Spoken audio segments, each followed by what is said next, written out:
Hey everyone, it's Shannon with True Crime with Shannon, and I'm back with another video.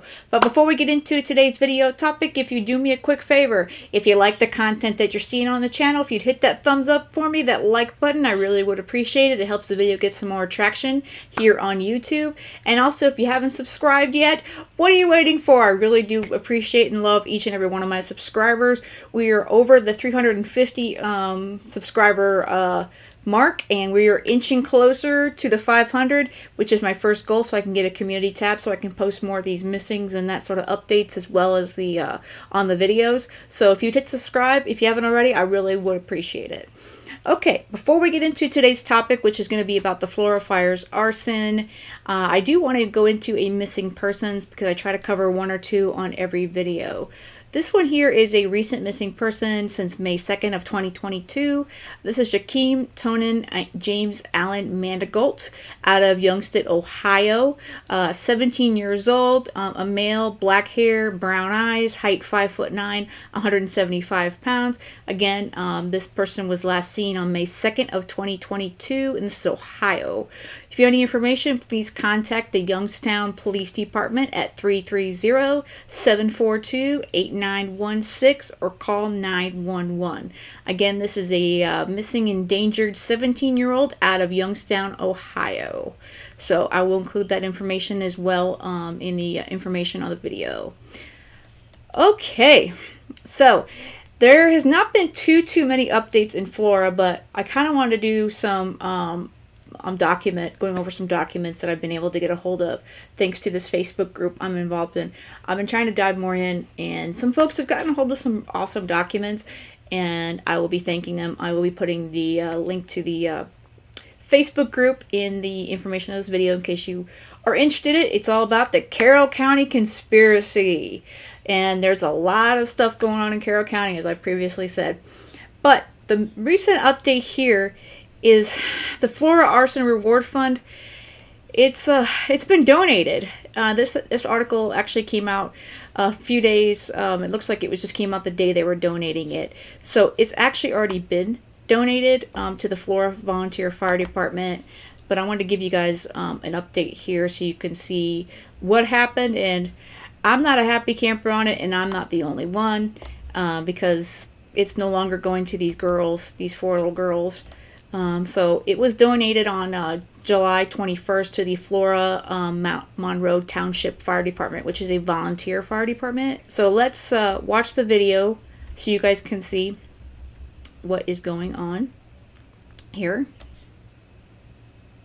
A Flora Arson Reward Fund will soon be donated to the town's volunteer fire department. As News 18's Joe Paul reports, some members of the volunteer fundraising group want to see the money go elsewhere. The 6-year mark is approaching on a tragic fire here at this Flora home that killed 4 girls. Several months after their deaths, investigators ruled the cause of the fire as arson. The victims were Carroll, Kiera, and Kiana. When Kathy Clendenning helped to start a reward fund in 2017, she never imagined the person responsible would remain on the loose nearly 6 years later. The Flora 4 Angels Committee has raised about $18,000 since then for information leading to an arrest. But under an agreement with the committee's umbrella nonprofit organization, the Flora Community Club, that money after 5 years must be donated to the Flora Monroe Township Volunteer Fire Department. Clendenning is now pleading with fire officials to donate that money to a separate state reward fund. There's still someone out there. There's still someone that I know could turn in a tip. I am begging you to turn the funds over to the state fund, and please continue this reward for the girls. In a statement, a lawyer representing the Flora Community Club said the organization is legally obligated to distribute the funds as promised. Indiana State Police confirmed the Flora 4 Angels Fund is separate from a $5,000 reward fund handled by Indiana State Police. The fire remains under investigation, and anyone with information should call 1-800-382-4628. Reporting in Flora, Joe Paul, News 18. Flora Fire Chief Todd Trent says he hasn't been informed of the reward fund donation and has no plans yet for the money. That said, I'm honestly hoping And a lot of us have reached out through Facebook and email to the Flora Volunteer Fire Department in hopes that they will redistribute this money for the girls. So we're hopeful on that accord. I don't know if that's going to legitimately happen. So we shall see. I'm going to include information again in the video if you guys are interested, and also letting them know that you would like this fund to continue to be for these 4 little girls, because there's no reason it shouldn't be any money. It should go to anyone but to tips leading to whoever set this arson. Okay, so again, if you are also supportive of getting this money back into a fund for these 4 little girls, I will include that information in the information to this video. Okay, so we're going to go over some articles and mostly documents in regards to this case. I have started to deep dive a bit into some information, and again, I'm thankful to some others who are interested in the Flora fire case that have uncovered some of this information. This one here is actually an article that is on the WTHR 13 website. And this is regarding emails confirm top Homeland Security leaders knew of concerns over Flora fire investigation. Now, a lot of documents that I'm going to be going over came out of this particular investigation from this news station. Top leaders at the Indiana Department of Homeland Security knew there were serious questions about the findings into the Flora fire investigation early on, but failed to respond to the serious claims or to share them with the Indiana State Police investigators handling the case. Now here is the little girls here. It's beautiful little girls. Okay, now this article was originally published in October 6th of 2017, and it was updated on January 15th of 2018. Top leaders at the Indiana Department of Homeland Security knew there were serious questions about the findings into the Flora fire investigation early on, but failed to respond to the serious claims or to share them with the Indiana State Police investigators handling the case. The confirmation comes in newly released emails from the IDHS as part of the public records request made by 13 Investigates. Okay, and we'll go into the next page. All right. There we go. Okay. The records show a string of emails exchanged between IDHS Director Brian Langley, State Fire Marshal Jim Greason, and the agency's attorney, Jonathan Whitham. It all started on February 8th, 11 days after the IDHS fire investigator, Dennis Randall, put out a press release saying the Flora fire that killed 4 sisters on November 21st, 2016 was intentionally set. Kiana Davis, 11, Kiera Phillips, 9, Carroll McDonald, 7, and Keone Welch, 5, all died as a result of that fire. Investigators determined the fire to be intentionally set after accelerants were found in several locations of the structure, Randall said in a press release. 13 Investigates learned the release was sent out without the knowledge of the Indiana State Police, the Carroll County prosecutor, and staffers at IDHS. Randall's claim of multiple accelerants found at the fire scene prompted the lead investigator for an insurance company to fire off a scathing email to Director Langley and Todd Trent, the assistant Flora fire chief. Okay. In the email, the certified fire investigator from Michigan told Langley and Trent the conclusions of their investigation are not correct and completely based upon speculation and not evidence. He went on to say the press release statement about the accelerants being discovered in several locations is absolutely not based on any evidence discovered at the scene during the investigation, and the investigator Dennis Randall was not performing a proper origin and cause investigation based on the current procedures. The investigator provided 7 pages of his professional credentials and asked for a meeting. He also called Randall's release unfortunate and potentially a grave injustice for the 4 little girls. Okay, let me get to the next page. 13 Investigates obtained a copy of the email and first reported its contents on June 19th.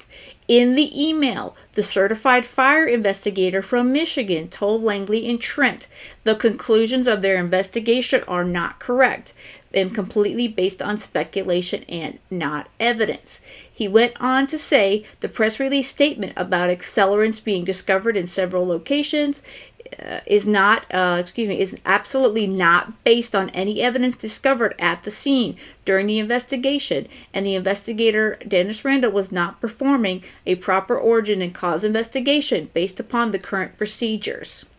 The investigator provided 7 pages of his professional credentials and asked for a meeting. He also called Randall's release unfortunate and potentially a grave injustice for the 4 little girls that perished in the fire. The next day, Langley forwarded the scathing email on to Greason, the state fire marshal, and Whitham. The emails showed what Langley said as part of the exchange were blacked out. The emails showing what Langley said as part of the exchange were blacked out, as was Green's short response. A week later, on February 15th, 2017, the fire investigator followed up with a second email. He mentioned not getting any response after leaving 2 recorded voicemails about the Flora fire. The second email was sent to Greason, Dennis Randall, and 8 other IDHS fire investigators. The half attempt of proper origin and cause investigation by Dennis Rand truly needs your immediate attention, he wrote. I am not trying to cast a bad image about a division, just trying to correct the problem created by one individual. Please give this matter immediate attention, he added. Based upon the emails provided to 13 Investigates, Director Langley forwarded the email on to Whitham, the agency's attorney, the next day. What Langley said to him is being kept secret by the agency. The paragraph is again blacked out, so it's redacted. In less than 10 minutes after Langley's forwarded email, Whitham responds to him and Greason. His words are also blacked out. Okay, let me get to the next page. In the newly released emails, IDHS provided no evidence of any response to the investigator raising questions. All right, here is the timeline. Okay, Wednesday, February 8th at 9 p.m. Private fire investigator emails concerns about IDHS press release to the IDHS director and the Flora Fire Department's assistant chief. Then you have Thursday, February 9th at 3:23 p.m. IDHS executive director forwarded the email to Indiana State Fire Marshal and IDHS General Counsel. Thursday, February 9th at 3:46 p.m. The State Fire Marshal sends a brief reply to IDHS Executive Director and General Counsel. Wednesday, February 15th at 9:56 p.m. Private fire investigator sends a follow-up email after receiving no response. That second email was sent to the State Fire Marshal, Florida Fire Department's lead arson investigator, IDHS's executive director, and 8 other IDHS employees. Wednesday, February 15th at 10:17 p.m., IDHS executive director forwards a new email to the agency's general counsel. Thursday, February 16th at 12:42 p.m., IDHS Executive Director forwards new email to the agency's general counsel. This may have been sent to others as well. Thursday, February 16th at 12:51 p.m., IDHS General Counsel replies to the agency's Executive Director and Indiana State Fire Marshal. Okay, and then we will jump to the next page. And then you have Thursday, February 16th at 12:51 p.m. IDHS General Counsel replies to the agency's Executive Director and Indiana's State Fire Marshal. All right, that is the end of the timeline, it looks like. All right, months later, 13 Investigates showed its copies of the investigators' concerns to both Robert Ives, the Carroll County prosecutor, and Doug Carter, the Indiana State Police Superintendent. Both of them were caught off guard by the emails and alleged problems with Randall's findings. What a shocker. I don't know about this, but I will find out, Carter told 13 Investigates in May. Now we're talking 2017 here. I've never seen this letter before, Ives told 13 Investigates. 1 week after Carter vowed to get to the bottom of the emails and concerns raised about the multiple accelerants, Dennis Randall resigned his job at the Indiana Department of Homeland Security. What a shocker, guys. We've mentioned this before in the previous video. All right, 13 Investigates asked Director Langley twice why he failed to respond to the serious nature of the concerns raised about the Flora fire investigation. He avoided answering the question. Why answer it when you could avoid? He avoided answering it directly, but, well, I can explain that those processes, what we were doing moving forward with the state police, is being addressed. The state police is doing a great job. I'm thankful to have their leadership in this. That's a deflection. That's not wanting to answer the question at all. All right. Original investigators replaced. Okay. The initial investigators from both state police and IDHS have since been replaced. Now, remember, we're talking back in 2017 and 2018 here. So this is back to that time period. This was the IDHS fire investigator Tim Murray replaced Dennis Randall. ISP Detective Greg Edwards, who was on the case for the first 6 months, transferred to another position. What is up with all these people? We've mentioned this before in my previous video. What is with all the people after the Flora fires that resigned or went on to another job? It's very sus. Edwards had run into Randall before. In 2014, John Ann Randall, Dennis Randall's wife, admitted to stealing thousands of dollars from the attorney she worked for in Carroll County.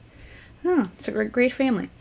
Edwards worked on that case against Jean Ann Randall. In fact, he deposed Dennis Randall to determine if he knew about the stolen money. There was no proof he was aware of his wife's activities. Dennis Randall served as the Carroll County Sheriff before taking his current position at IDHS in January 2012 as an arson investigator. Now, if that ain't crazy and suspicious, I don't know. All right, so let's go on to the next page. Way too many suspicious things happening in Carroll County. Superintendent Carter said Edwards' transfer had nothing to do with a possible conflict of interest stemming from the 2014 investigation. Okay. Does it mean that they'll be best friends? Probably not. But I don't know the answer to that question, Carter said, adding that Edwards is a consummate professional. He then referred 13 Investigates to Greason, who refused to respond.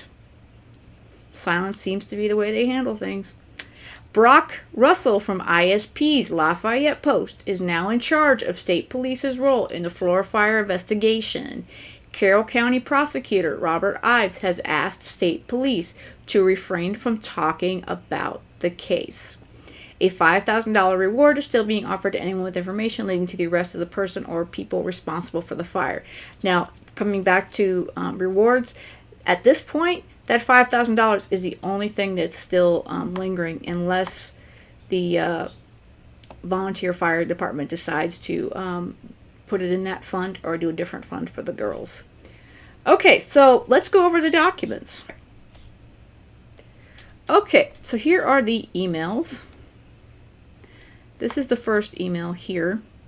This was written on February 8th, 2017 at 9 o'clock p.m. Eastern Time.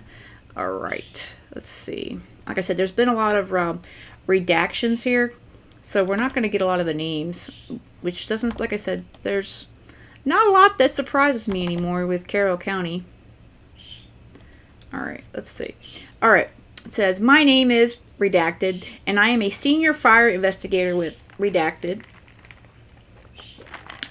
I am compelled to write this email to you because I am the lead fire investigator on the private side for the fatal fire of 4 children that occurred in Flora, Indiana on November 21st, 2016. The reason for this email is because the January 28th, 2017 press release by the state fire marshal about the conclusions of their investigation are not correct and completely based on speculation and not evidence. Notice that is highlighted right there. As of this date, my investigation, along with Flora Fire Investigator redacted, as well as ATF Special Agent redacted, investigations are still open and ongoing, as our investigation was put on hold until we could gather more input from the ATF with computer fire modeling to help us hopefully narrow down a specific room of origin. Once this has been determined, the electrical components within the room of origin will need to be completely ruled out via a lab exam by our electrical engineers, and not just a cursory look at the scene before we can say definitely that the electrical system has been completely ruled out. Also, the press release statement about accelerants being discovered in several locations is absolutely not based on any evidence discovered at the scene during the investigation, and the investigator Dennis Randall was not performing a proper origin and cause investigation based on the current procedures of NFPA 921-2016 addition to opine that opinion. Please allow me the opportunity to meet you in person and explain the investigation in detail. This report, filed and press release given by Dennis Randall, is truly unfortunate and potentially a grave injustice for the 4 little girls that perished in that fire. I have attached a current copy of my CV so you can get a better idea of my fire investigation background, as well as education, training, and experience to opine this opinion against Mr. Randall. Please contact me at your earliest convenience. Okay, so that is the email. It looks like it was sent by the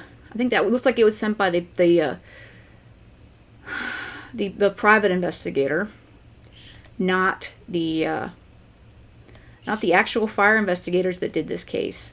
Okay, so this is the next email that was sent. This was from Wednesday, February 15th at 9:55 p.m. It begins with this is an external email and all that sort of stuff here. Looks like we were copied James Greason and Dennis Randall and a number of redacted that have been taken out. Director, this is my second email and 2 recorded voicemails that I left with you and associated with your department's involvement with the fatal fire that occurred in Flora, Indiana on 11/21/16. I would hope that your non-response to my other messages is clearly an oversight, so that you in part due to a very busy schedule. However, the devastating loss to the town of Flora and the half attempt of a proper origin and cause investigation by Dennis Randall truly need your immediate attention. Please read my original email below as it outlines my concerns for what has happened. As you can see by the copied people above, I am not trying to cast a bad image about the division. Just trying to correct the problem that created by one individual. Please give this matter immediate attention. Okay, so this was a follow-up email because he never got a response. All right, so this one here, it looks like it was, looks like Brian Langley said thank you to his email. All right, so I guess he just acknowledged that he got it. That's what all this one looks like to me, because this one here is the previous email. All right, okay, that is the continued copy here of that original email on the 4th page of the docs. All right, page 5. This one's from Brian Langley. This is on Wednesday, February 15th, 2017 at 10:17 p.m. Hey, Jonathan, hope you and the family are well. And there's a huge redaction here. Hope you had a good day. Thank you. Okay, so that's all we got on that one. Looks like there's not a lot of response again to all this stuff, so that one is just a continued of the forwarded email. So let's see, page 7. And this one here, he actually responded, but the entire email is redacted. So that's super helpful from the Indiana Department of Homeland Security, Brian Langley. So it looks like he did respond to him a paragraph, but we have no idea what he said. See here. Again, this is just continuing being a forwarded information. Yeah, there's not a lot of responses happening here. So there, like I said, again, that was it, which we really didn't get any kind of response whatsoever. Okay, so that is those docs. Again, it's like a lot of suspicious stuff going on in this investigation. Okay, now we have some background information on the fire itself. Okay. On Monday, November 21st, 2016, a fire occurred early in the morning at 103 East Columbia Street in Flora, Indiana. The fire involved a multifamily home containing 2 occupied dwelling units. The mother of 4 children and tenant of the first floor unit, Galen Rose, was awoke by a heavy smoke. Miss Rose attempted to retrieve her children from the upstairs bedroom, but was forced out of the house by smoke and heat. A neighbor and the first 3 arriving emergency responders attempted entry, but were unable to access the upstairs bedroom where the children were. The fire resulted in the death of Miss Rose's 4 daughters, Keone Precious Welch, 5 years old, Carroll Danielle McDonald, 7 years old, Kiera Janelle Phillips, 9 years old, and Kiana Latrice Davis, 11 years old. Miss Rose sustained injuries as a result of her exposure to the fire, and the first 2 arriving emergency responders were injured as a result of their attempts to enter the structure to rescue the 4 girls. The residence had a total of 4 stories, including 3 occupied levels above grade, an attached garage, and an unfinished full basement. The original date of construction is not known and was estimated by others to be sometime between 1930 and 1950. The property was originally a single-family home and was converted to a duplex rental property in 1992 to 1993. The lower unit had access to the basement level and comprised the entire first floor and a room on the second floor via an interior stairway. The upstairs unit was accessed by an exterior stairway on the west side of the property and included the balance of the second floor and the third floor of the residence. The structure was a balloon-style wood frame construction with asbestos exterior lap siding. Interior walls were finished with either lath and plaster or wood paneling. The floors were of hardwood with some areas carpeted, and ceilings were primarily lath and plaster with some areas, including the south first floor mudroom and upstairs unit's kitchen area, finished with wooden tongue and groove planking. A diagram of the floor plan for the lower rental unit is provided in Figure 1. Okay, so let's get that next page up here. Here is the diagram here. Pull that up a bit for you guys. Okay, so there's the diagram of the home there. At the time of the fire, tenants were present and sleeping within both rental units. The tenants of the upstairs unit, this redacted and her fiance redacted, had been sleeping in the living room and were awakened by their smoke alarm. That's the first I've heard of the smoke alarm. The west entryway opens directly into the living room where they had slept. Redacted that because they were so close to the front door, it was easy for them to get out, but it would have been difficult if they were very far away from an exit. Upon awakening, her eyes were burning and she started choking, and she recalled that the smoke was very heavy and that it took her breath away. Both occupants safely escaped the fire to the landing and stairway on the west exterior. Once outside, redacted called 911 to report the fire and initially observed that the smoke was pouring out of the house. So this is the, see if I can enlarge this here for you guys. This right here is the layout here of the home right here. And so the floor plan showing the lower rental unit's first floor and upstairs bedroom, unfinished basement not shown. So this is the actual layout here.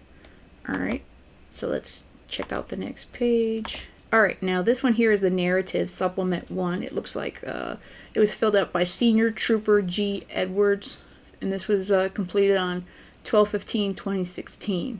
It says scene processing, photos taken, 2 iPads with protective outer shells believed to be blue in color taken from upstairs bedroom, 1 iPhone with what I believe to be a pink and green protective shell taken from the upstairs bedroom shelf near doorway on west wall. Okay, here's the narrative. Excuse me. On 12/1/2016, I was contacted by prosecutor Rob Ives. He stated that there had been a fire located at 103 East Columbia Street on 11/21/2016, which resulted in the deaths of 4 children and the injury of 3 adults, to include the mother of the children, Galen Rose, and 2 officers, Drew Yoker and Josh Dissinger. Okay, now this is completely redacted here. So that's...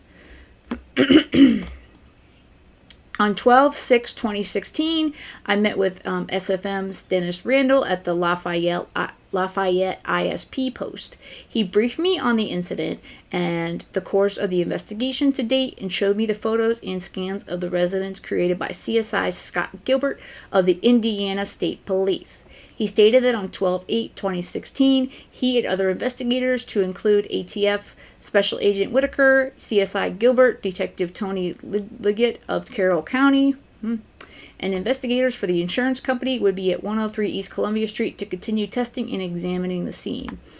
On 12/8/2016, I traveled to 103 East Columbia Street and met with SFM Randall as well as the above-mentioned personnel.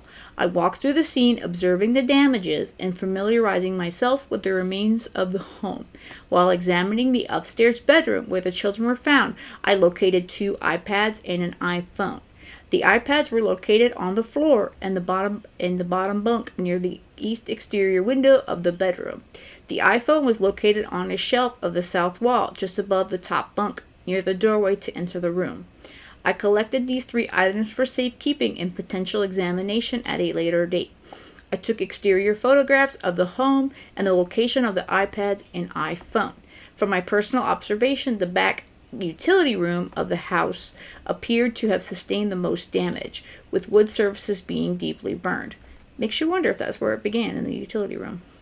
The kitchen appeared to be the next most damaged room, with all surfaces appearing to be equally burned and all exposed appliances damaged. Items located inside of the cupboards appeared to have been protected from some of the heat, causing water pipes, drains, and small appliances, the crock pot, and even a bag of potatoes to remain undamaged. That is interesting. The dining room floor appeared damaged with some fire damage to surfaces. The lower stairs of the staircase and lower walls appeared heat damaged, but as I progressed up the stairs, the heat damage was present, but did not appear to penetrate as significantly as it did downstairs. That makes you really believe that the fire started downstairs. Heat damage was present, particularly in the fixture that held a fire alarm at the top of the stairs, in the middle of the ceiling. The exterior portions of this fire alarm had melted, and the electronic board for the alarm now laid on the floor below the remaining melted plastic.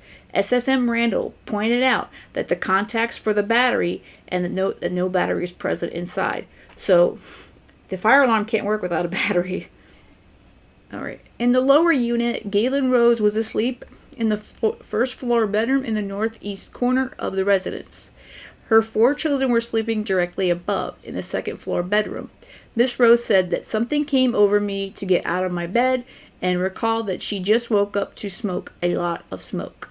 Miss Rose had been sleeping with her bedroom door left open. She recalled having turned off all the interior lights the night prior except for the wreath mounted above the fireplace in the living room. After awakening, Miss Rose did not turn on any lights and did not recall any appliances or devices providing any illumination.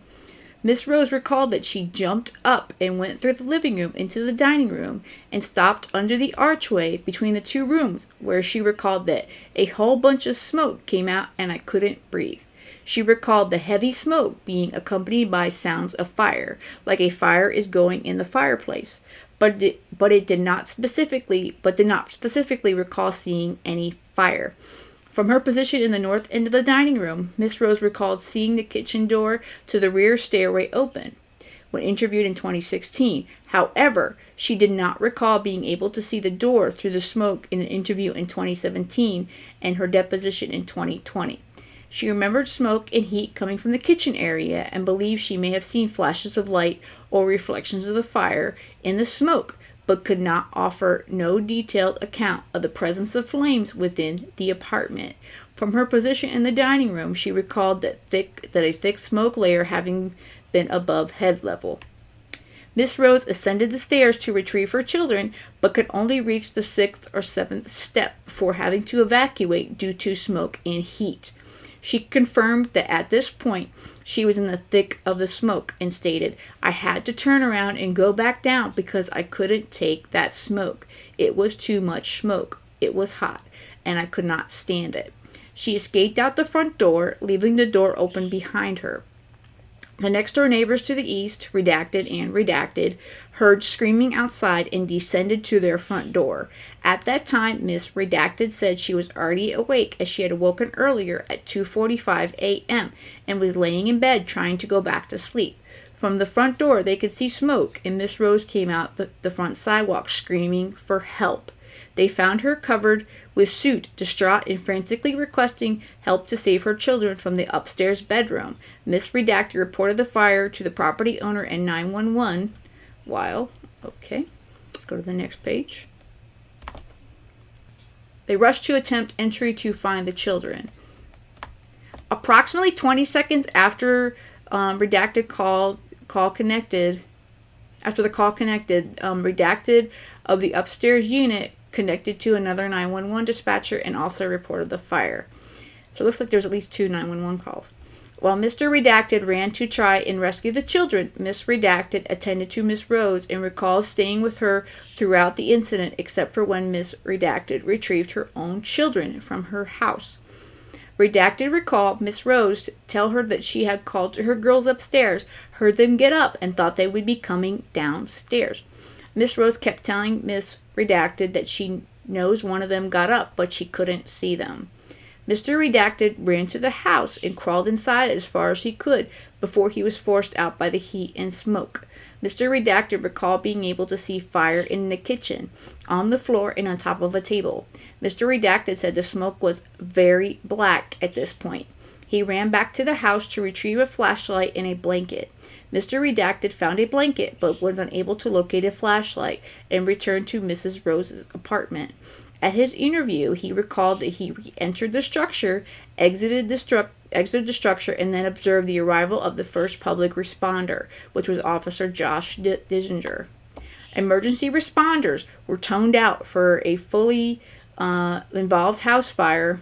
I guess they were called out for a fully involved house fire at 3:35 and 49 seconds a.m.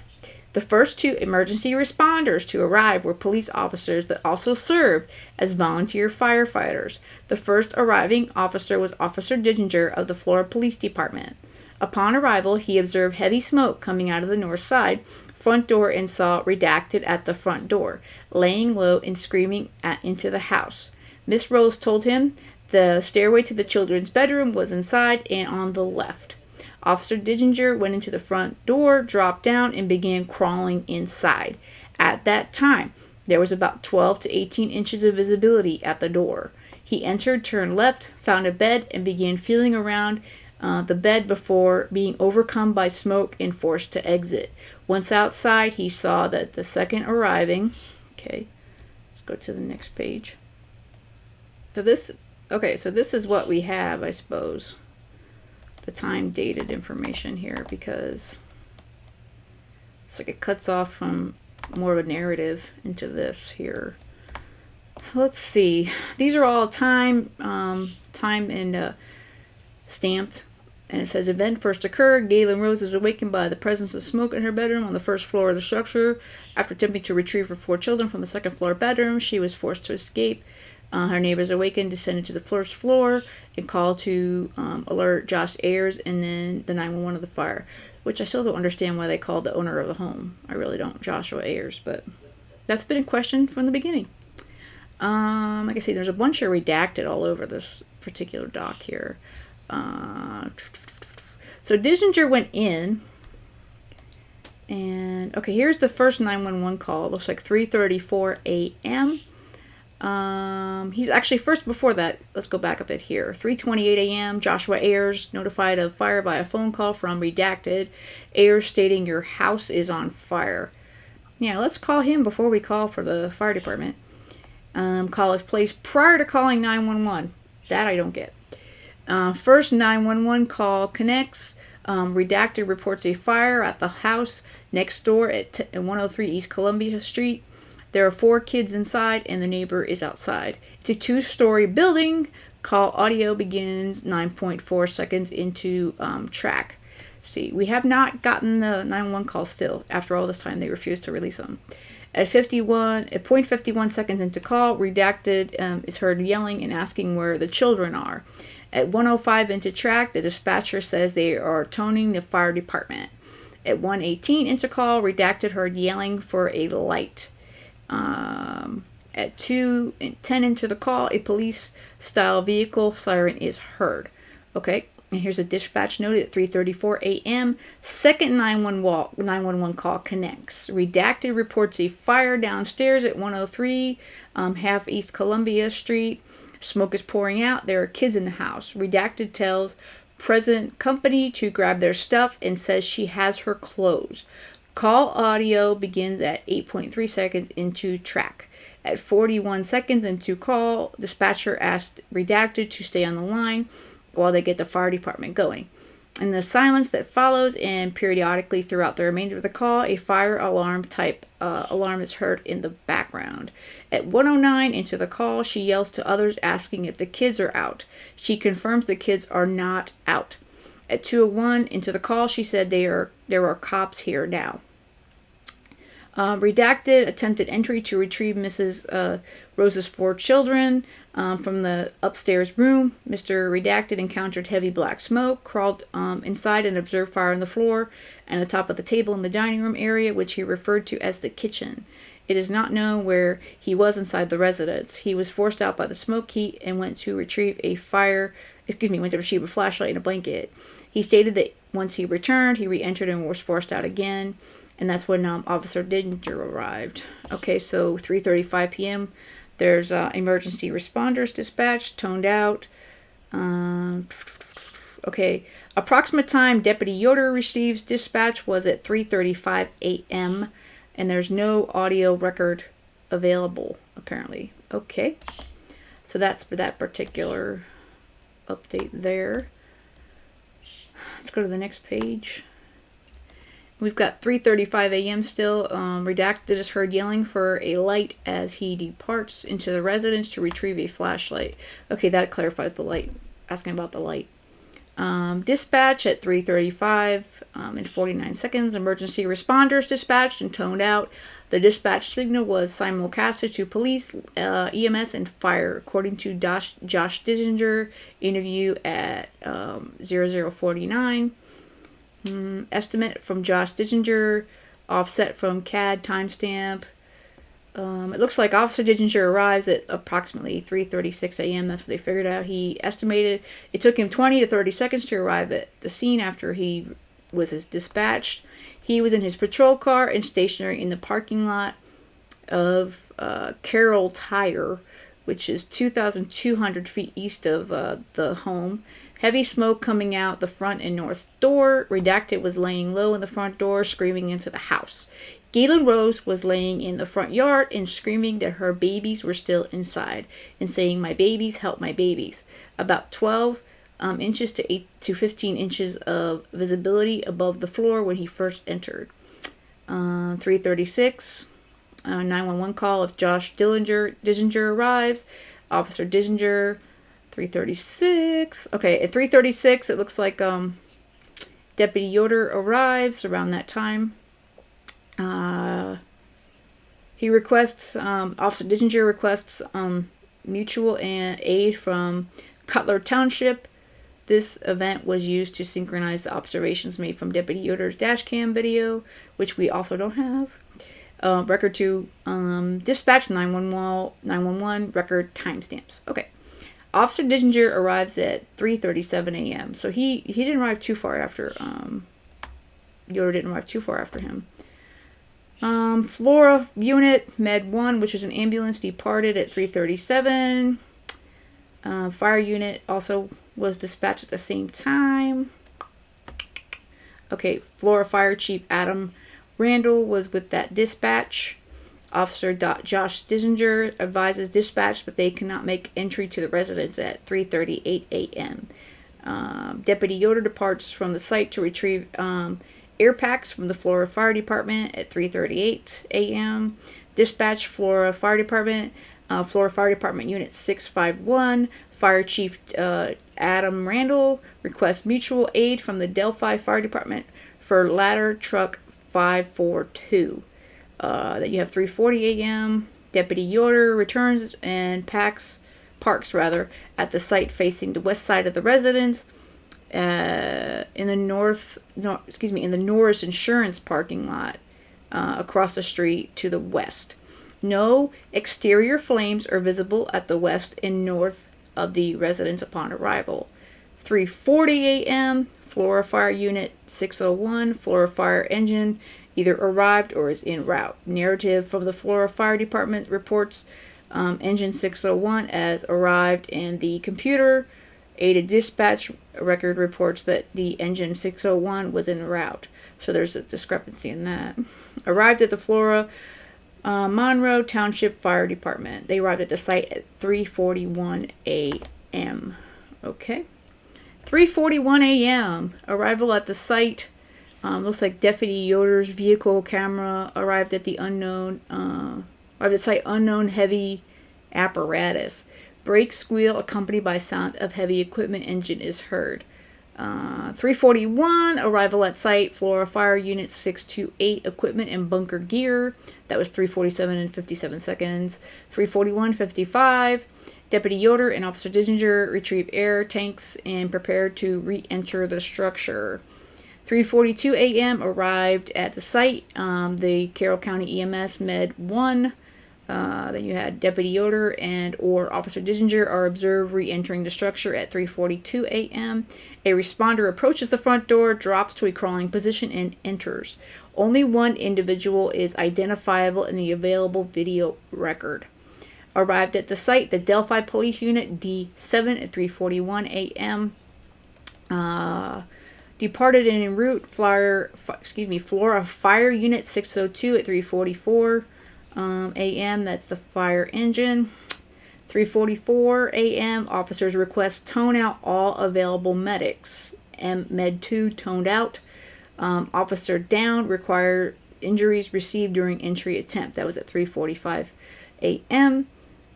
Fire suppression water application begins as observed from Deputy Yoder's vehicle camera record at 3:46 a.m. 3:54 a.m. 3 of the children are now outside the house. 3:54 a.m. Med 3 arrived. 3:55 a.m. CPR is in progress for the 3 children. 3:56 a.m. All 4 of the children are now outside the home, and CPR is in progress for all 4. Okay, so at this point, all of them are outside the home. That appears to be everything going on. Let me see here. We're missing a page. I feel like we're missing a page. That must be it. Okay. Okay, that was actually the end. I don't know why we're getting a cutoff of info from the narrative to that particular one. The next next pages are coroner autopsy reports. I will post them briefly, but if you aren't interested in seeing them, I understand that. I'm just going to basically go over them. Forensic Autopsy and Pathology Services did them, and it was easy. It was a E. Allen Griggs, MD, JD pathologist. It's a final coroner's autopsy report for Carroll County, November 21st of 2016, 3 p.m. This one is for Keone Precious Welsh, black, race black, sex female, 5 years old. Let's see. She had, it looks like atomic findings were thermal burn and injury with soot, inhalation, nasopharynx and oropharynx, soot, deposition of the skin and body, cherry red discoloration of the heart blood, full thickness burns of skin in right ear, right arm, right thigh, left heel, and no evidence of blunt force or sharp force trauma. Okay, then you've got the report for Carroll Danielle McDonald. She's 7 years old, black female. And this one here is thermal burn injury. The findings with soot inhalation, nasopharynx, and orthopharynx, soot deposition, and skin of body with clothing voids. Full thickness burns of skin of left cheek, right upper, mid back, right hand, right lower leg and ankle, left ankle and heel. Cherry red discoloration of the heart blood. No evidence of blunt force or sharp force trauma. Okay, and then the next report is on Kiera Janelle Phillips, 9 years old, black female. Atomic findings are thermoburn injuries with soot inhalation, nasopharynx, and oropharynx. Soot deposition of skin of body. Cherry red discoloration of heart blood. Full thickness burns of skin of face. Forehead, left upper back, left elbow, left lower quadrant of the abdomen, right buttock, bilateral posterior legs and feet. No evidence of blunt force or sharp force trauma. And the last is Kiana Latrice Davis, 11 years old, black female. Atomic findings are thermal burn injury with soot inhalation, nasopharynx and oropharynx, soot deposition of skin of body, full thickness burns of skin of ears, right upper and lower arm, buttocks, left upper interior and posterior thigh, posterior knees and lower legs, interior left knee, both feet. No evidence of blunt force or sharp force trauma. That's really sad. So that looks like most of the report that I've been able to get a hold of through, like I said, some sources here. Beyond that, but that's still a lot of information. I feel like it's a lot going on in this particular video. Hope you guys can follow it. I'm going to try to dive deep more into it. I'm probably going to try to get with Marvin Frank, and we can see if we can dive deeper into this together. Because I need to, this needs some real deep diving, you guys. Because these docs are the most information that I've seen. I am so anxious for those 911 calls, though, and I would really like to see those dash cam videos. But I doubt we're going to get it. I really do. So that's basically what I've got going on. I said the real big update was that the reward fund has been given to the volunteer fire department, and hopefully they'll do the right thing. We'll see. I'll keep you guys updated on that. And there was some updated on some docs and sort of stuff here that I hadn't seen until this last week here. So let me know what you guys think in the comments. And again, I'm going to go over more of this in more detail as I can. I wanted to go over for you guys because I know a lot of you guys also have been following this investigation. And with the reward fund being donated back to the fire department, this case has really started to hit the fan again. And I really hope we can get these 4 little girls justice. So thank you guys for checking out the channel. I really do appreciate it. On your way out, if you hit that like button if you haven't already, and hit subscribe, I do appreciate it. And with that said and done, I hope you guys have a good one, and stay safe.